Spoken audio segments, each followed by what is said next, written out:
Hello, Internet. Welcome back to our Magiclysm playthrough. We are in the school. In the last episode, I lost my shit, if I'm being perfectly honest. I lost my mind a little bit. Was a little rambly, complaining about my life, and I've taken a break in between episodes. I pet my dogs a little bit. That always calms me down. I love my dogs very much, and kind of have the house to myself. Normally, what I would do in this situation is go and talk to my family. Because I find it very grounding to talk to other people. But this episode may still contain quite a lot of, I don't know what to call it, depression, angst, something, while we search through this library. So bear with me. It may not be the best commentary in the world. We're going to search through here and see if we can come away. Arms and Armor of Imperial China, that's pretty good. Cooking on a Budget, is that literally not what we just picked up? We will drop one of them because we don't want to double up on books. We need every bit of inventory space at the moment. You know, what happens is, so most of the time I present as a perfectly rational, normal individual. Like some of you have talked to me on the Discord, and I would like to think that I come across as, human. I don't, somebody who's mostly calm and rational. I like to make jokes. I'm pretty knowledgeable about Cataclysm, so I like to help new players, and you probably see me around, and I'm mostly a calm, rational individual most of the time. But then there are days or nights, mostly nights, like today, when it just slips away from me, and I get manic, or I get depressed, or I don't know. I would call it psychosis, if I'm being honest. Little psychotic episodes, but that makes you sound like a crazy person because most people associate psychosis with, like, I don't know, mass shooters and shit. But really, psychosis just means kind of when you're not really super lucid, or I don't know how. I'm not a doctor. I don't know how to explain it or really give a good definition of it. We should really not be picking up a lot of this. We will drop duplicates. And we will drop books we already have, even if we don't have them around, because we just don't need them. I think we have all of those. Biodiesel we just picked up. I mean, honestly, it would be smart just to make one big pile and pick everything. We're going to do that because it's easier to sort through duplicates and everything when they're on a pile together instead of trying to figure out what you do and don't have on the fly. So we're just going to pick up most everything and then drop things as necessary.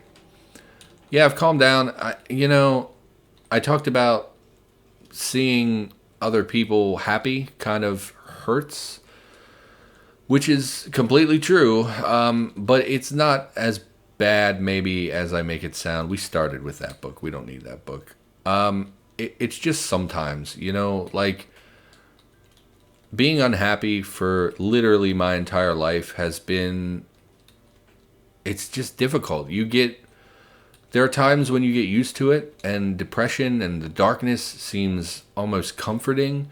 But there are other times when you look at it and you realize how harmful it has been to your existence. And in those moments, I guess those are moments of clarity. I don't know what you would call them, but it just depends. Like sometimes when I think about how I feel inside, when I think about me, I think, did you ever play, I'm all scatterbrained, have you ever played Fable 3? Fable, fantastic series of games, or at least I really liked them when I was a teenager. The third one came out in like 2010. It was one of the last video games I played before I was incarcerated. Like that and Fallout New Vegas, I literally rented while I was waiting to go to prison. And, in Fable 3, here's some spoilers. If you haven't played it, too bad, because it's been 9 years and you missed your spoiler window. In that game, there is a darkness out in the world. So we've literally searched everything. Let's pick stuff up and then drop duplicates. There's literally this horrible darkness out in the world that like takes on physical form. It corrupts people. It threatens your kingdom. It's this huge... like literal darkness that threatens the world at large. We're going to drop some innocuous crap, I think. We literally don't have anything to drop. We're gonna go put these in our van, in our car, and it's not gonna really fit, and we're gonna have to figure something out because we need a lot of these books. Some of them are very good. Very glad to have found them. I mean, at this point, we're just gonna fill everything because I do not care, and we're gonna have to pull these out and remove everything anyway to put in new storage systems, new like cargo spaces and such. And in that game, the darkness is literally a force in like a embodiment of darkness in the world. And like Peter Molyneux is a real big fan of like, you know, good and evil. You know, black and white was his original thing, and like Fable had all these little moral questions that came up on a regular basis. I've already forgotten what books we've picked up and have not picked up. So this is not optimal. Let's murder this child because it's that kind of day. And that's often how I feel about myself. I feel like when I walk into a store or, you know, a social environment or really anything, cannot pry the door. Okay. I don't even know what... You can stay in there. That's fine. You can have that room. Oh, I thought this was a kennel with a child in it, which is not great. Screwdriver set's really good. We're going to definitely take that because we needed that to craft raise our mechanics, although we did find the intermediate mechanics book we were looking for. I wonder if there are solar panels on the roof. Might be nice to grab some more solar panels. Maybe on a school would have solar panels. Seems like a good place to put them. Schools have usually very large flat roofs.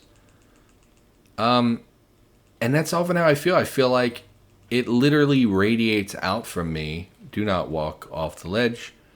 Like I feel like it literally, I emanate darkness. Like I feel like I have this aura about me, this energy about me that literally everyone I know picks up on immediately. Like you can look at me. I feel like you can look at me and say, oh my God, something's not right with this guy. Like something's wrong with him on a fun, like I am, you know, on the Animal Planet, you know, oh, the sickly, you know, all the gazelles have cut off this one weakened sickly gazelle because they know it's a danger to the herd to keep her.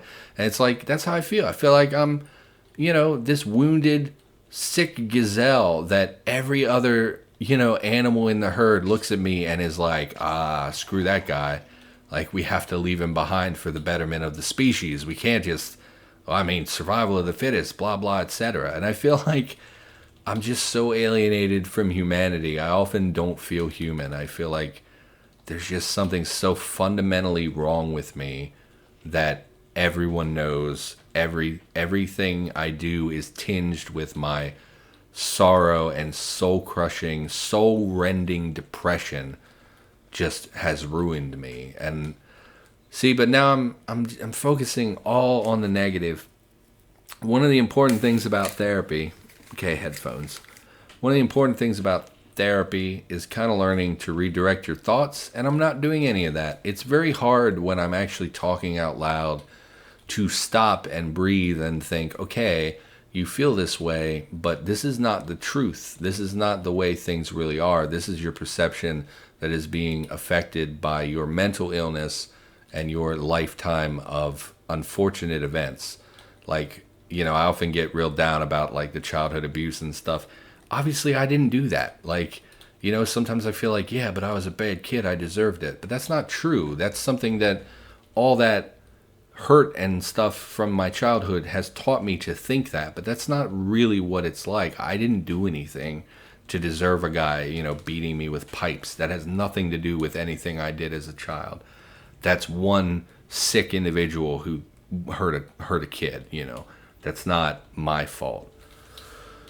We got what we wanted out of this school. I think we should head back to base, if I'm being honest. We should probably harvest things from the vending machines before we go, just to have a little bit of perishable beverages and things. And so I'm not doing a lot of that thought redirecting, thought stopping, all that stuff they teach you in therapy. I'll be honest, I know that, you know, sometimes I listen to my footage and I feel like people from the outside would be like, wow, this guy is like 1 week from killing himself. He's so down and so miserable. And like, I totally get that you would get that impression from me, but like, I'm not that bad. I know it maybe sounds that way sometimes, but like, honest to God, so it's like, despite everything, despite my misery, and despite my really basically a lifetime of misadventure and general, we don't have a lot of storage in our vehicle. We should really hit some of these houses while it's dark to get some more food, because that was one of the reasons I came up here in the first place. Let's leave the vehicle here because we know it's safe-ish here, and we don't want to, drive up there and then bump into a horde and have them tear our vehicle to pieces. So I think we'll go up here. We really don't need a funnel. Despite my depression, despite all the abuse I've suffered, all the trauma that I have, despite my PTSD, despite my, personality issues, despite my just anguish and depression, despite all of that, I do have hope. Like, I genuinely, one, my life is way better now than it used to be. Obviously better than when I was a child, when I had no control over my environment and was being hurt on a daily basis. Obviously, my life is better than that. My life is better than what it was when I was a teenager, when I was, if I'm being honest, I was basically just taking advantage of women and, like, getting into fights and things. So it's like, not with women. I wasn't fighting women. But, like, I cheated on every girl I ever had. I moved from girl to girl to girl. That's something I really regret about my teenage years. I was violent. I was bitter. I was angry. I'm in a much better place now than I was back then. I'm obviously better off now than when I committed my crime. I'm better off now than when I was incarcerated. There has been, and like, honestly, the last 2 years of my life have been pretty good. I've not had to worry about where my food is going to come from, or, if someone was going to hurt me. I'm not in those situations anymore. I'm living with family, which is not optimal, but they help me. I have people that I can talk to if things get bad. I have therapy. I have properly medicated for the first time in my life for these last couple years. Has been an incredible change. My horrible nightmares and the PTSD have backed off a lot. They're not as big a deal as they once were. And honestly, despite my general misery and, sometimes it looks like apathy, sometimes it just depends on the day how I'm feeling. But despite all of that, I genuinely believe the future can be better for me, even better than it's already improved a ton, but it can get even better. What are you? Oh, just a tough zombie. I thought you looked, I didn't recognize the sprite. I don't know. And I believe that it can continue getting better. One of the things with like YouTube is really good because it keeps track of all the numbers and everything. What are you that there's just a buttload of people in your backyard? Y'all stay over there. You do whatever you want, but leave me alone. YouTube's good because YouTube gives you a very clear sense of progression. When I started this channel, I was getting one view every if I'm being honest, it was one view a week for a while there. And now I get, not a lot, but more than that. We're coming up on, my total watch time is around 2,000 hours. And if you work a 40-hour work week for a year, you work about 2,080 hours. So we're approaching literally 1 full year, full time, of people have watched my videos. And that's a really obvious progression. Like most things in life, you don't get that clear-cut improvement. It's not super obvious. If you're going to work every day and you're doing your job, it's not really easy to gauge whether you're better or worse at your job by significant margins. It's not as cut and dry as looking up some numbers and seeing the literal statistics. So I think YouTube is really good for that. And it gives me a sense of accomplishment to do something. I work at this most every day of the week. And even if it's not great quality, because I think, I watch a lot of YouTube videos that are way better than my YouTube videos. But in spite of that, I enjoy it. The quality of the videos has improved since I started the channel. obviously people are watching it in some capacity. So it's like, it's a clear progression, you know? And I just believe that my life in general can be better than it is and than it has been. And so despite everything, man, I just gotta figure that there's traps and shit in here. We don't want to go in there. What's over here, we don't know. Let's check this side and then we will head back, I think. And like, oh, we definitely do not want to be there because there's going to be a ton of density there. So what we will do, we will head down here. I mean, we can check this vehicle, but we're going to check this other house. And then that's probably going to be it. What's our inventory look like? Full. Let's real quick head back to the vehicle. And which has the most space here? Really either one. Drop, drop, drop, drop. That's fine. We're going to favorite the screwdriver set and then drop this screwdriver because we don't need the screwdriver anymore since we have this set. We can also drop this crap. Everything go in. Okay, great. I still have hope. Despite all the depression, like honestly, if I did not have hope, I would have killed myself by now. Like, I know people don't like to hear about suicide, and I talk about it very callously because it was something I thought about for a long time and honestly was a daily struggle there for a while. And I'm not in that place anymore. I don't want you to worry about me. I'm doing very well right now. It's just I do have bad days, And if I did not have that hope, 5 years ago, if I did not believe that things would have been better in the future, that things could be better, I would not be here on this earth because I would have taken my own life, which is so depressing that was ever my life. But like, I know that odds are good that someone here is listening to this and going, man, I know what that feels like, because it's way more common than people like to admit, and nobody likes to talk about it because it's one of those things that it just makes people sad, right? To think about how there are some people in the world who honestly don't think it will ever get better. And if I didn't have hope, I wouldn't be here. And I'm still here, still hanging on. You jerk. Late 20th century, there was an urban legend about pet alligators getting flushed down a toilet and growing to adulthood in sewers. This large specimen does not look like it sees humans as anything other than a meal. I mean, we're out of bullets for the 5.56. I gotta imagine you have some pretty good armor on you. You can't be that scary. You have really good night vision. I hate that. Let's go ahead and pull out our battle rifle. We'll just shoot him. You're about to die, bro. I hate to break it to you. Okay, not that much armor, apparently. And you're dead. Interesting that it flipped the sprite when it died. Sewer Gator, we should definitely butcher this. Man, we're running low on battery charge, though, huh? We don't have we do have a flashlight. I don't know if it's enough to finish butchering. What is that? Broken cyborg? Oh, is this... Oh, never mind. Okay, so there are special basements in the game, including one that has something to do with CBMs, which I'm not going to spoiler or anything, but thought maybe that was this... What?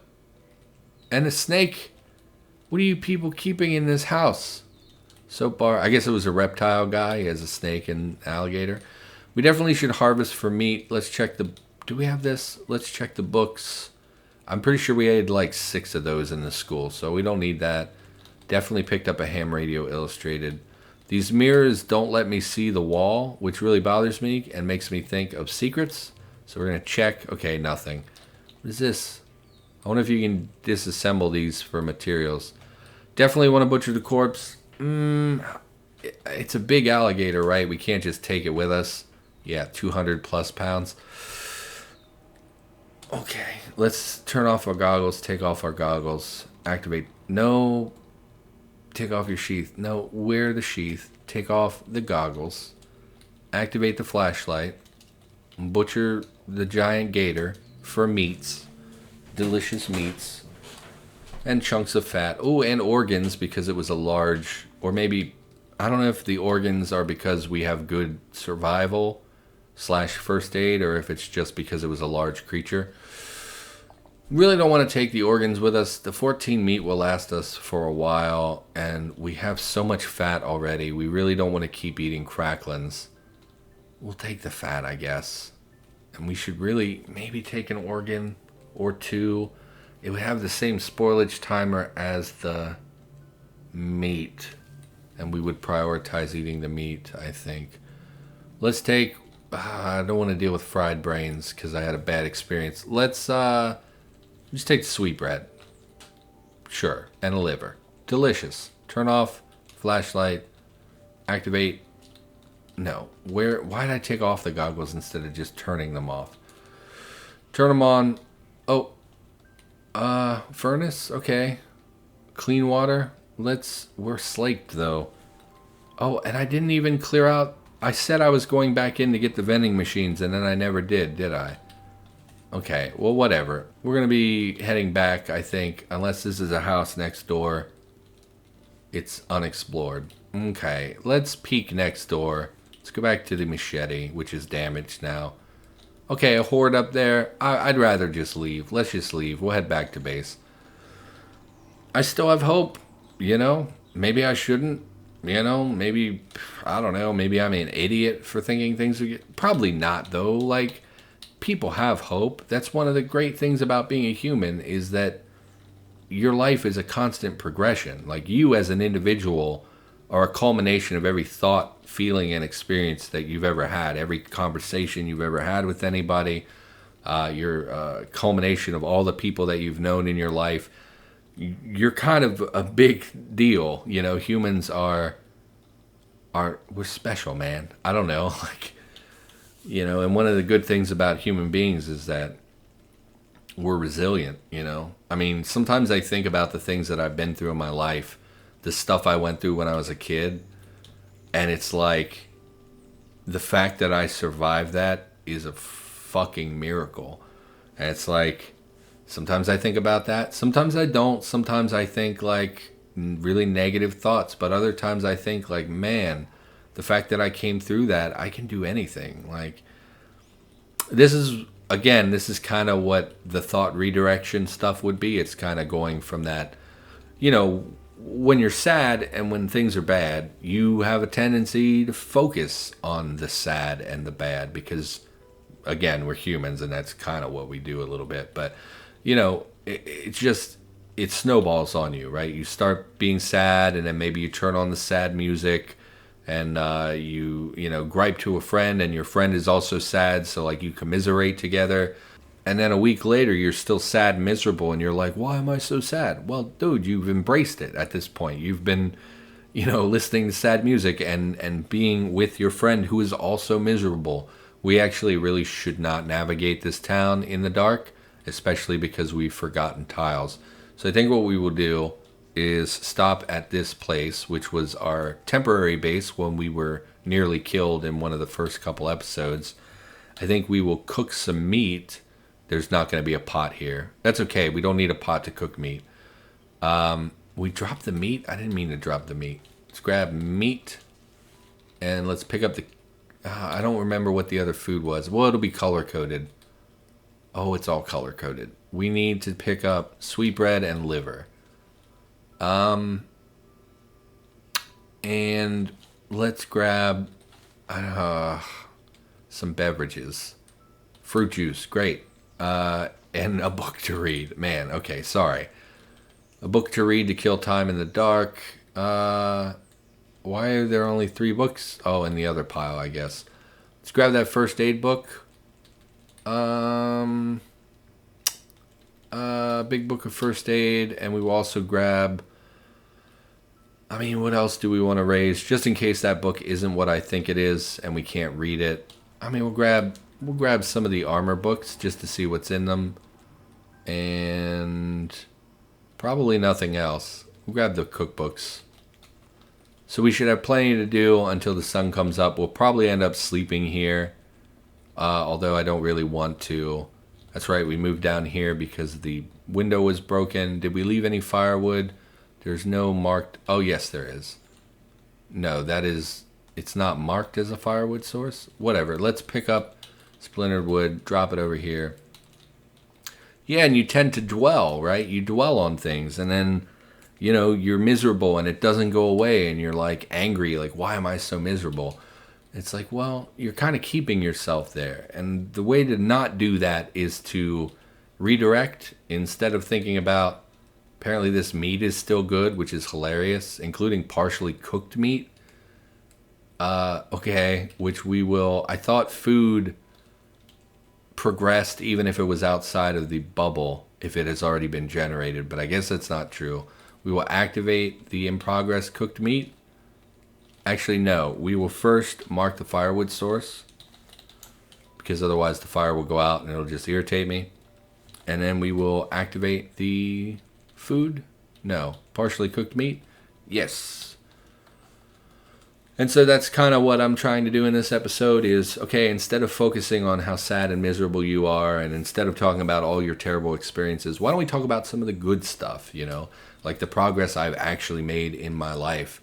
I know it's a small thing that you might laugh about, but I went to the Magic pre-release like 2 months ago, and that was a really big step for me. I don't leave my house. I have the agoraphobia is not so bad, honestly. It's not as bad as it used to be. I used to never, like for months, would basically not leave the house.